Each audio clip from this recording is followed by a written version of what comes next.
Gaurav ji, during this podcast आपने काफी बार उल्लेख किया है भगवान शिव के बारे में, ब्रह्मा जी के बारे में, विष्णु जी के बारे में। उसका संबंध, कंप्लीट संबंध, ये कड़ियां रामायण से आप जुड़िए। और दूसरा मुझे जानना है ऋषि भृगु के बारे में। तो भृगु ऋषि एक शक्तिशाली और तपस्वी ऋषि है और फिर वहाँ से चले जाते हैं वैकुंठ, विष्णु जी के धाम। और भृगु ऋषि वहाँ पे देखते हैं कि विष्णु जी लेटे हुए हैं और लक्ष्मी जी के साथ उनको लात मारते हैं छाती पे ऋषि। ओह, विष्णु जी को लात मार। हाँ, उठाने के लिए। विष्णु जी के हृदय में बसती है लक्ष्मी माँ, यानी कि उनकी पत्नी लक्ष्मी। वहां पर भृगु जी ने लात मारी। उसमें ये कंटिन्यूएशन ऐसा आता है कि भृगु ऋषि तपस्या करने बैठता है क्योंकि उन्होंने गलत किया तीनों देवों के साथ। मतलब जो लात भृगु ऋषि जी ने विष्णु भगवान को जो लात मारी थी, जिससे चिन्ह गिरा था, उसे ब्रह्मा विष्णु महेश ये तो तीनों को अगर हम जपते हैं, हाँ। मतलब इट इज एक ही है, एक ही समान है, कोई फर्क नहीं है। तो ये है कि जो तीनों है उसमें कोई भेदभाव नहीं है, तीनों सेम है। स्वागत है गौरव जी आपका इंडिया से भारत में। गौरव जी, ड्यूरिंग दिस पॉडकास्ट आपने काफी बार उल्लेख किया है भगवान शिव के बारे में, ब्रह्मा जी के बारे में, विष्णु जी के बारे में। उसका संबंध, कंप्लीट संबंध, ये कड़ियां रामायण से आप जुड़िए। और दूसरा मुझे जानना है ऋषि भृगु के बारे में। जब हम बात कर रहे थे, जब पॉडकास्ट शुरू हो रहा था, उससे पहले आपने कहा था कि ऋषि भृगु और लक्ष्मी जी के बारे में। ये दो प्रश्न के उत्तर मुझे बताइए। तो भृगु ऋषि एक शक्तिशाली और तपस्वी ऋषि है और कुछ ब्राह्मण ऋषि दूसरे उनको पूछते हैं कि ये जो आपने तीन भगवान का उल्लेख किया, ब्रह्मा विष्णु महेश, उसमें से एक सर्वश्रेष्ठ कौन है। तो भृगु जी से आप वो विनंती करते हैं कि आप पता कीजिए। तो भृगु ऋषि बोलते हैं ठीक है, मैं पता करता हूँ। तो वो जाते हैं ब्रह्मलोक और ब्रह्मा जी बैठे होते हैं और ब्रह्मा जी को वो आदर से नमस्ते नहीं करते, तो ब्रह्मा जी क्रोधित हो जाते हैं और वहाँ से भृगु जी ऋषि फिर चले जाते हैं। फिर जाते हैं कैलाश और शिव जी प्रसन्न होकर उठते हैं भृगु ऋषि को मिलने के लिए। तो वापस भृगु ऋषि उनका सामने रेसिप्रोकेट नहीं करते हैं, तो शिव जी भी क्रोधित हो जाते हैं और पार्वती जी को उनको शांत करना पड़ता है। और फिर वहाँ से चले जाते हैं वैकुंठ, विष्णु जी के धाम। और भृगु ऋषि वहाँ पे देखते हैं कि विष्णु जी लेटे हुए हैं और लक्ष्मी जी के साथ, और वहाँ पे वो उनको लात मारते हैं छाती पे ऋषि। ओह, विष्णु जी को लात मार। हाँ, उठाने के लिए, क्योंकि वो मतलब वो भी क्रोधित होते हैं और उठाते हैं। तो विष्णु जी तुरंत समझ जाते हैं कि इतने बड़े ऋषि वैसे लात नहीं मार सकते क्योंकि मैं कुछ भी कर सकता हूँ ना सामने। तो उनको समझ में आता है कि कुछ ना कुछ तो है। और फिर वो भृगु ऋषि के पैर पकड़ लेते हैं कि आपको लात मारने से कुछ लग गया होगा। और वो बोलते हैं कि आपके लात से जो मेरे छाती पे चिन्ह पड़ा है वो मैं हमेशा अपने छाती पे रखूंगा, और एज उसका नाम है श्रीवत्स। श्रीवत्स किसे कहते हैं? तो वो जो चिन्ह है उनके छाती पे, उसको श्रीवत्स कहते हैं। मतलब जो लात भृगु ऋषि जी ने विष्णु भगवान को जो लात मारी थी, जिससे चिन्ह गिरा था, उसे हाँ। श्रीवत्स कहते हैं। हाँ। तो ये कहानी है ब्रह्म पुराण में भी और भागवत पुराण में भी है ये कहानी। और फिर उनको, भृगु ऋषि को खुद को शर्म आती है कि मैंने क्या कर दिया, और कुछ बोल नहीं पाते और वहां से चले जाते हैं।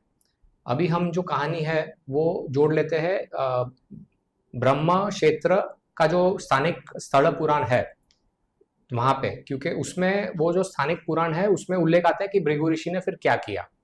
मतलब ये आप दूसरे पुराण में, ये इसकी कंटिन्यूड स्टोरी आगे है। की कहानी हाँ। जो मैंने बताई वो वही है, भागवत पुराण और ब्रह्म पुराण की। फिर आगे उसमें ये कंटिन्यूएशन ऐसा आता है कि भृगु ऋषि तपस्या करने बैठता है क्योंकि उन्होंने गलत किया तीनों देवों के साथ। और तपस्या के बाद मतलब ये क्षेत्र जो है ब्रह्म क्षेत्र, वो आज का गुजरात का खेड़ ब्रह्मा है। अच्छा। तो ये खेड़ ब्रह्मा का जो स्थानिक पुराण है उसमें उल्लेख आता है कि शिव जी प्रसन्न होते हैं उनकी तपस्या से, और भृगु ऋषि की तपस्या से हाँ, शिव जी प्रसन्न होते फिर।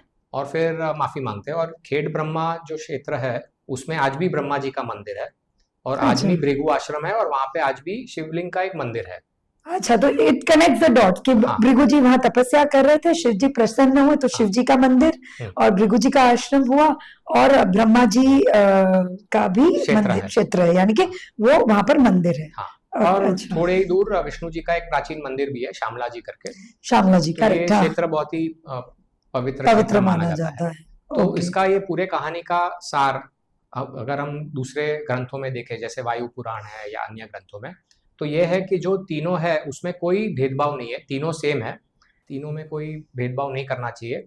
और अगर किसी व्यक्ति, किसी साधक को मुक्ति चाहिए, तो उनको ये समझना चाहिए कि तीनों में कोई भेदभाव नहीं है। So there is a Trinity, there is a unity in the Trinity. Yes. Trinity यानी कि विष्णु, शिव और ब्रह्मा जी। ब्रह्मा जी, यानी ब्रह्मा, विष्णु, महेश, ये तो तीनों को अगर हम जपते हैं, हाँ। मतलब इट इज एक ही है, एक ही समान है, कोई हाँ। फर्क नहीं है। बिल्कुल। बहुत बहुत अच्छी बात कही है। फिर क्या होता है? फिर हम आगे की कहानी हम स्कंद पुराण से जोड़ पर मुझे लेते एक प्रश्न है। हाँ बिल्कुल। विष्णु जी कहा जाता है, और आई एम श्योर ऑडियंस भी ये जानती है कि विष्णु जी के हृदय में बसती है लक्ष्मी माँ, यानी कि उनकी पत्नी लक्ष्मी। वहां पर भृगु जी ने लात मारी। पहले इनको तो कुछ मतलब विष्णु जी तो समझ गए थे कि ये भृगु जी तो कोई चाल चल रहे हैं, पर लक्ष्मी जी का क्या हुआ? क्योंकि वहीं पर बसती है ना लक्ष्मी जी, तो उसके बारे में बताइए। तो ये आपका जो प्रश्न है वो हम स्कंद पुराण में जो कहानी है उससे जोड़ लेते हैं। हाँ। तो लक्ष्मी जी नाराज होकर पृथ्वी पे आ जाती है, और ऐसे स्थानिक मान्यता ये है कि कोल्हापुर में महालक्ष्मी जो मंदिर है वहाँ पे आई थी। तो वहाँ पे उनका आज बहुत ही भव्य और सुंदर मंदिर भी है। और विष्णु जी ढूंढते ढूंढते पृथ्वी पे आए, लक्ष्मी जी को ढूंढते ढूंढते, और विष्णु जी भी उनके पीछे पीछे पृथ्वी पे आते हैं उनको ढूंढने के लिए। और शेषाचलम शब्द का उपयोग किया है। शेषाचलम पर्वत श्रृंखला है, वहाँ पे वेंकटाद्रि पर्वत जो है वहाँ पे विष्णु जी ध्यान में बैठते हैं। कहाँ पर है ये? स्थानिक मान्यता के हिसाब से ये पर्वत कहाँ तो पर आज है? भी ये पर्वत भी है और श्रृंखला भी है, कहाँ पर? तिरुपति क्षेत्र में, आंध्र प्रदेश में। आंध्र प्रदेश में, हाँ।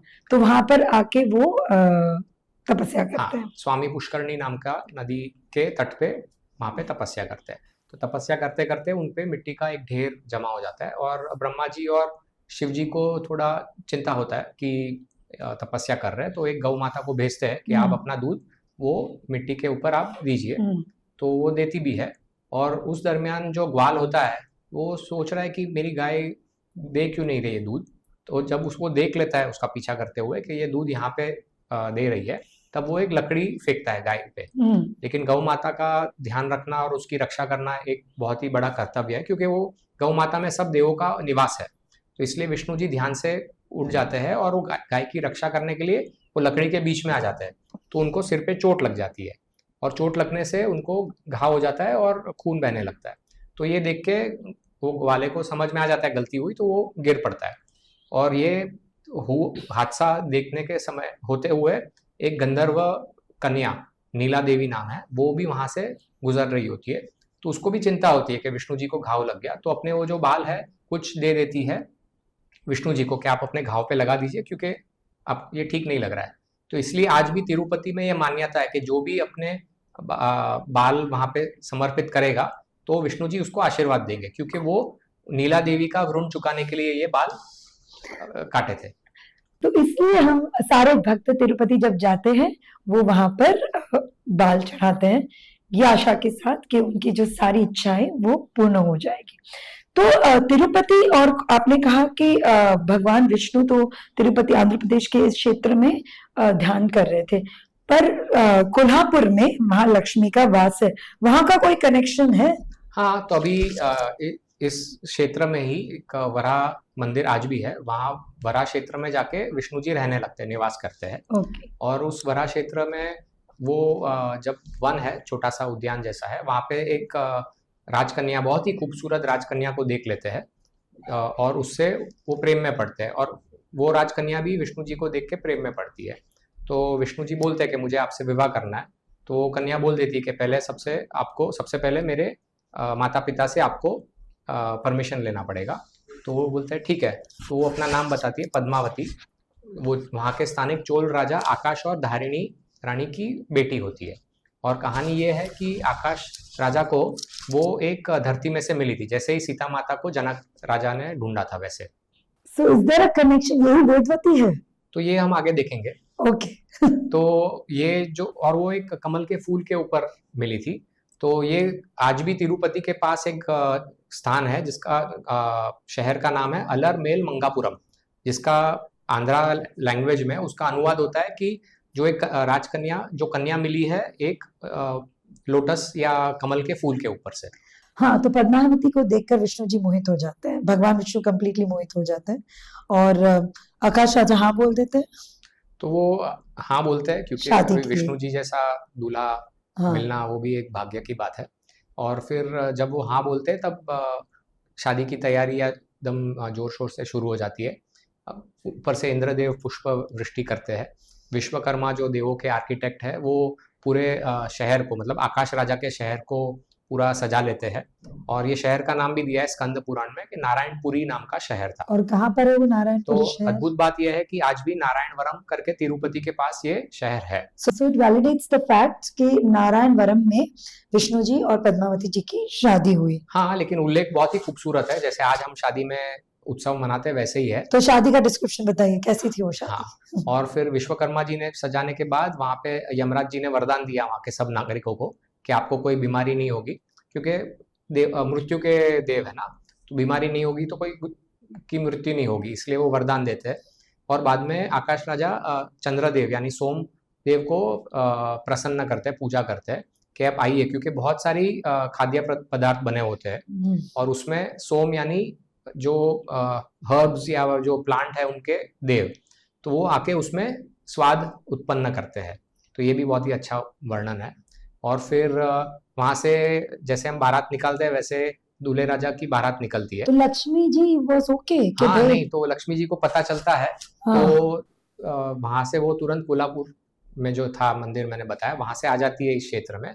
और फिर नारद जी उनको समझाते हैं कि आपने जो दिया है वरदान उसी का ये पालन हो रहा है। तो लक्ष्मी जी सोचती है मैंने किसको वरदान दिया, तो वो बोलते हैं कि जब सीता जी के स्वरूप में आप धरती पे थी तब आपने वेदवती को वरदान दिया था कि अगले जन्म में आपका विवाह होगा श्री राम से। अच्छा, तो ये विष्णु अवतार ही है ना, विष्णु जी हाँ, है। विष्णु जी है। और विष्णु जी, और तभी राम ने कहा था कि मैं तो एक पत्नी से ही विवाह करूंगा, दूसरी नहीं पत्नी से विवाह करूंगा, तो अगले आगे मैं भविष्य में करूंगा। तो ये दोनों के वरदानों का ये समन्वय होके ये हो रहा है।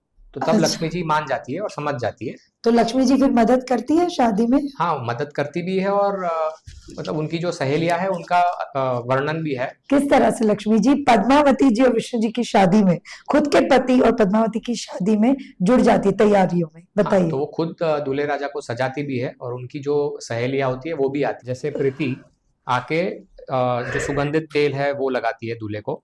फिर प्रीति यानी आनंद, श्रुति सिल्क या उसके कपड़े लेके आती है, श्रुति यानी जो सुनने को अच्छा लगे वो ध्वनि।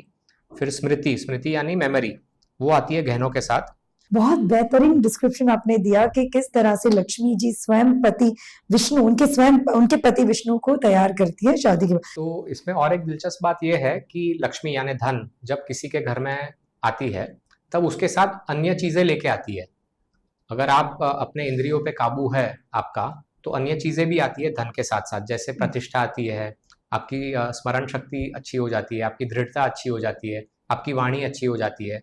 तो इसलिए लक्ष्मी का समन्वय इन सभी कैरेक्टरिस्टिक ट्रेड्स के साथ अद्भुत संबंध है। और ये आज भी दिखता है whenever you see like rich and famous people जो जिन पर लक्ष्मी जी का बहुत बड़ा वास हो, ये सारी चीजें दिखती भी है उनमें। जब वो वाणी से अपना काबू खो बैठते हैं तब आप देखेंगे कि लक्ष्मी जी भी चली जाती है। बहुत अच्छी तरह से लक्ष्मी जी ने अपने पति की शादी में मदद की। फिर तो ये कनेक्शन है लक्ष्मी जी और तिरुपति और कोल्हापुर के वराह क्षेत्र में।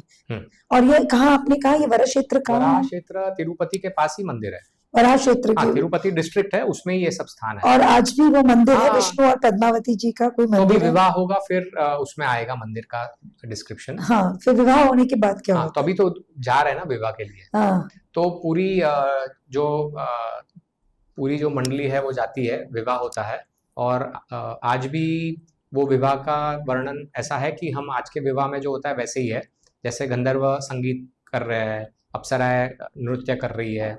फिर जो वहाँ के ब्राह्मण थे उस सभा में, वो स्वस्ति सूक्त का उच्चार कर रहे थे। स्वस्ति सूक्त यानी ऐसा कि सबका भला हो, पूरे विश्व में समृद्धि हो, सब शांति से रहे, उसको स्वस्ति या स्वस्तिक जो सिंबल है उसका हाँ। एक सूक्त है, तो उसका उच्चार हो रहा था। फिर ब्रह्मा जी खुद संचालन करते हैं विवाह का। और ये स्थान आज भी है नारायणवरम में, उसका नाम है, आज वो मंदिर हो चुका है, कल्याण वेंकटेश स्वामी पेरुमल मंदिर। तो आज भी ये नारायणवरम में ये मंदिर आज है। तो ये विवाह ऐसे संपन्न होता है और फिर विष्णु जी, पद्मावती जी और लक्ष्मी जी और बाकी जो अन्य देव भगवान है वो सबके साथ तिरुपति की तरफ चलते हैं और वो एक सभा रखते हैं और वो सभा में एक आलीशान सिंहासन पर बैठते हैं। और एक मैं महत्व की बात बताना भूल गया कि ये जो विवाह का जो भी पूरा खर्चा था, क्योंकि लक्ष्मी जी नहीं थी, हाँ, तो किसने उठाया ये खर्चा? हाँ, तो वो विष्णु जी कुबेर जी को विनंती करते हैं कि लक्ष्मी जी नहीं है, धन नहीं है, तो मुझे विवाह का खर्चा करना है। तो कुबेर जी बोलते हैं धन तो आप ही का है, लेकिन मैं एक वचन चाहूंगा आपसे सामने कि जब तक मेरा जो कर्जा लिया है आपने पूरा नहीं होता है, तब तक आप तिरुपति में ही रहेंगे। तो इसीलिए भी हम आज देखते हैं कि वहां पे इतने सारे चमत्कार होते हैं और लोग इतना सारा धन देते हैं। ये शायद विश्व के सभी रिलीजियस स्थानों में सबसे शायद रिचेस्ट एक मंदिर है। Why Tirupati is considered the richest temple? Is that the reason, right? तो विवाह होने के बाद विष्णु जी अपनी दोनों पत्नियों के साथ एक सभा लेते हैं और बहुत ही अच्छा सिंहासन है, उस पे बैठते हैं। और उसमें स्कंद पुराण में जैसे उल्लेख है वैसे ही आज भी एक मंदिर है तिरुपति क्षेत्र में। तिरुमला जो पर्वत है जहाँ पे ऊपर बालाजी भगवान का मंदिर है, उसके नीचे ही ऐसा एक मंदिर है जिसका नाम है वेंकटेश्वर मंदिर।